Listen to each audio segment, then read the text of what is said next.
नमस्कार, जय हिंद। आप सभी का एक बार फिर स्वागत है आपके अपने YouTube channel smart coaching classes में।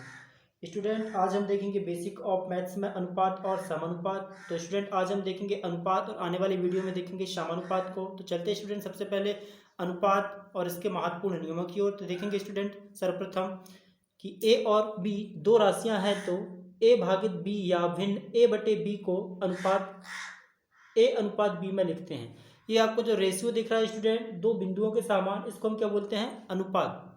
तो हमने जाना कि अगर ए और बी आपको दो राशियां दी हैं जो भाग के रूप में दी हैं या भिन्न के रूप में दी हैं, तो उनको हम अनुपात में ए अनुपात बी में लिखेंगे। स्टूडेंट, चलते हैं सेकंड पॉइंट की ओर। यहाँ पर हम देखेंगे सेकंड पॉइंट आपका कि अनुपात में गणना एक ही प्रकार की राशियों में की जाती है। यहाँ पे हम समझ रहे हैं कि अनुपात में गणना एक ही प्रकार की राशियों में की जाती है। यहाँ पर हम देखेंगे कि अगर कोई आपको वजन दिया है, दो राशियों पे वजन दिया है, तो हम उन दोनों राशियों को वजन पे काउंट करेंगे। या किलोमीटर दिया है आपका, किलोमीटर किलोमीटर, तो उन राशियों को हम किलोमीटर पे काउंट करेंगे। चलते स्टूडेंट थर्ड पॉइंट की ओर। थर्ड पॉइंट है आपका कि समान राशियों की तुलना करते समय उनकी इकाई समान होनी चाहिए। तो यहाँ पर हम देखेंगे कि अगर राशियों की हम तुलना करते हैं, दो राशियों की तुलना करते हैं, तो उनकी इकाई जो होगी वह हमेशा एक सी होनी चाहिए। जैसे अगर मैं मानूं कि किलोमीटर किलोमीटर किलोमीटर किलोमीटर, या आपका मीटर मीटर मीटर मीटर, या आपका सेंटीमीटर सेंटीमीटर सेंटीमीटर। तो हमने यहाँ पे जाना कि जब हम दो राशियों की समान तुलना करते हैं तो उनकी इकाई कैसे होनी चाहिए? समान होनी चाहिए। चलते स्टूडेंट फोर्थ पॉइंट की ओर। फोर्थ पॉइंट बोलता है आपका अनुपात में पदों का क्रम महत्वपूर्ण होता है। जैसे एग्जांपल से हम देखेंगे कि अगर हम ए अनुपात बी को बी अनुपात ए नहीं लिख सकते। यहाँ पर हमने जाना स्टूडेंट कि अनुपात जो होते हैं उनका क्रम बहुत महत्वपूर्ण होता है। और यहाँ पर हम देखेंगे कि अगर हम ए बी अनुपात ए नहीं लिख सकते, तो आपका जो भिन्न है ए बटे बी के रूप में, इसको हम बोलते हैं पूर्व पद। और आपका जो हर में पद रहेगा उसको हम बोलते हैं उत्तर पद। चलते स्टूडेंट फिफ्थ पॉइंट की ओर। फिफ्थ पॉइंट है आपका कि दो राशियों का अनुपात एक निरपेक्ष संख्या होती है जिसका कोई मात्रक नहीं होता। तो यहाँ पे हम देखेंगे कि दो राशियां जो हमने ली हैं उनका अनुपात का मान हमेशा निरपेक्ष होता है जिसका कोई मात्रक नहीं होता। यहाँ पे मैं मान के चलूँ कि मैंने 100 kg एक वस्तु ली है, उसके अपोजिट में मैंने 200 kg एक वस्तु ली है, तो हम यहाँ पे क्या करेंगे, केजी से केजी आपका कट जाएगा और 100 एकम 100, 100 दूनी 200, मतलब कितना हो जाएगा स्टूडेंट आपका 1/2। तो हमने यहाँ पे जाना कि दो राशियों का अनुपात एक निरपेक्ष संख्या होती है जिसका कोई मात्रक या यूनिट नहीं हो सकता। चलते स्टूडेंट 6 पॉइंट की ओर। 6 पॉइंट है आपका कि सामान्यतः अनुपात को न्यूनतम रूप में लिखा जाता है। जैसे मैं एक संख्या लूँ यहाँ पर कि 9/81 या 2/8। अब देखिए इन संख्याओं को हम न्यूनतम रूप में लिखेंगे। देखिए 9 एकम 9, 9 नमा 81, मतलब 1/9 आपका आ गया। अब यहाँ पर देखेंगे कि 2/8 को अगर मैं न्यूनतम रूप में लिखना चाहूँ, 2 एकम 2, 2 चौका 8, तो मतलब कितना हो गया आपका 1/4। स्टूडेंट, चलते स्टूडेंट सबसे पहले कुछ महत्वपूर्ण अनुपातों की ओर। और सबसे पहला अनुपात देखेंगे हम प्रतिलोमानुपात।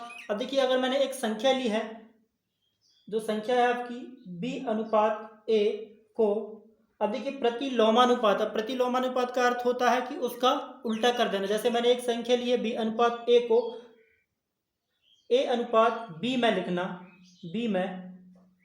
लिखना प्रतिलोमानुपात कहलाता है। प्रतिलोमानुपात कहलाता है।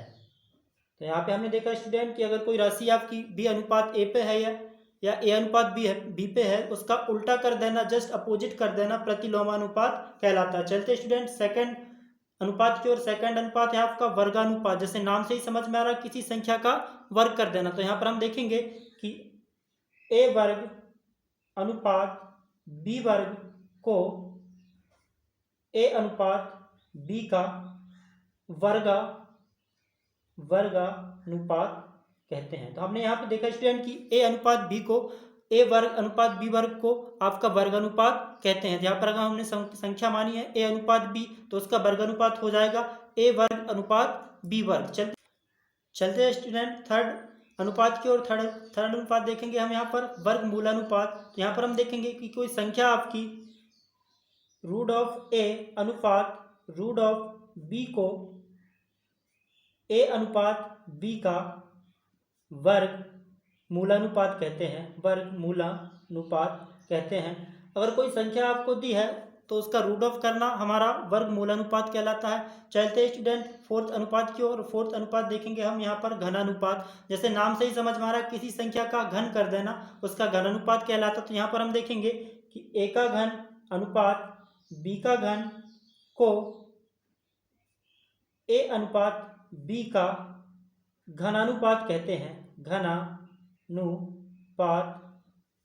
कहते हैं। यहाँ पे हमने जाना स्टूडेंट कि किसी अनुपात में आपको कोई राशि दी है ए अनुपात बी, उसका घनानुपात हो जाएगा आपका ए घन अनुपात बी घन। चलते स्टूडेंट फिफ्थ अनुपात की ओर। फिफ्थ अनुपात है आपका घन मूलानुपात। तो नाम से ही समझ में आ रहा है कि किसी संख्या का घनमूल निकाल लेना आपका घन मूलानुपात कहलाता है। तो यहाँ पर हम देखेंगे कि घनमूल ए अनुपात घनमूल बी को ए अनुपात बी का घन मूलानुपात कहते हैं, घन मूलानुपात कहते हैं। तो यहाँ पे हमने देखा स्टूडेंट कि अगर आपको कोई संख्या दी है तो उसका घनमूल निकाल लेना आपका घन मूलानुपात कहलाता है। चलते स्टूडेंट अगले अनुपात की ओर। अगला अनुपात होगा आपका मिश्र अनुपात। यहाँ पर हम देखेंगे कि मिश्र अनुपात है क्या और इसको हम किस प्रकार परिभाषित करते हैं। तो यहाँ पर देखेंगे कि आपको कोई अनुपात दिए हैं, जैसे मैं यहाँ पे मान लेता हूँ ए अनुपात बी, सी अनुपात डी या ई अनुपात एफ। तो यहाँ पे देखा हमने स्टूडेंट कि यहाँ पर 3 अनुपात आपको दिए हैं, ए अनुपात बी, सी अनुपात डी और ई अनुपात एफ। तो इनका जो मिश्र अनुपात कहला जाएगा, देखेंगे हम कि पूर्व की संख्या ए सी, इसी प्रकार यहाँ पर भी पूर्व की संख्या ई। तो यहाँ पर देखेंगे हम कि इसका जो मिश्र अनुपात होगा ए सी ई अनुपात बी डी एफ। तो कहने का अर्थ ये हुआ स्टूडेंट, तो मैंने एक साइड पूर्वोत्तर पदों को लिख लिया और एक साइड उत्तरोत्तर पदों को लिख लिया है। अब चलते स्टूडेंट एक नोट की ओर। और नोट क्या कहता है थोड़ा यहाँ पर देखेंगे हम कि यदि किसी संख्या के दोनों पदों को एक ही संख्या से भाग करें तो अनुपात के मान में कोई फर्क या परिवर्तन नहीं हो पड़ता। तो यहाँ पर देखेंगे कि यदि किसी संख्या के दोनों पद मतलब हर और अंश में हम एक ही संख्या से गुणा करें या भाग करें तो उसके पद में कोई परिवर्तन नहीं पड़ता। तो यहाँ पर हम देखें कि एक संख्या मैंने ली है ए अनुपात बी।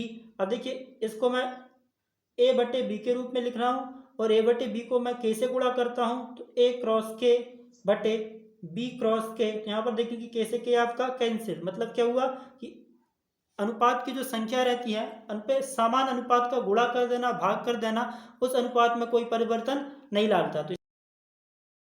तो स्टूडेंट आज हमने देखा अनुपात और समानुपात से संबंधित अनुपात के कुछ महत्वपूर्ण नियम और कुछ महत्वपूर्ण अनुपात। सो आई होप स्टूडेंट आपको वीडियो पसंद आया होगा, और वीडियो पसंद आता तो चैनल को लाइक कीजिए, शेयर कीजिए, सब्सक्राइब कीजिए। जय हिंद।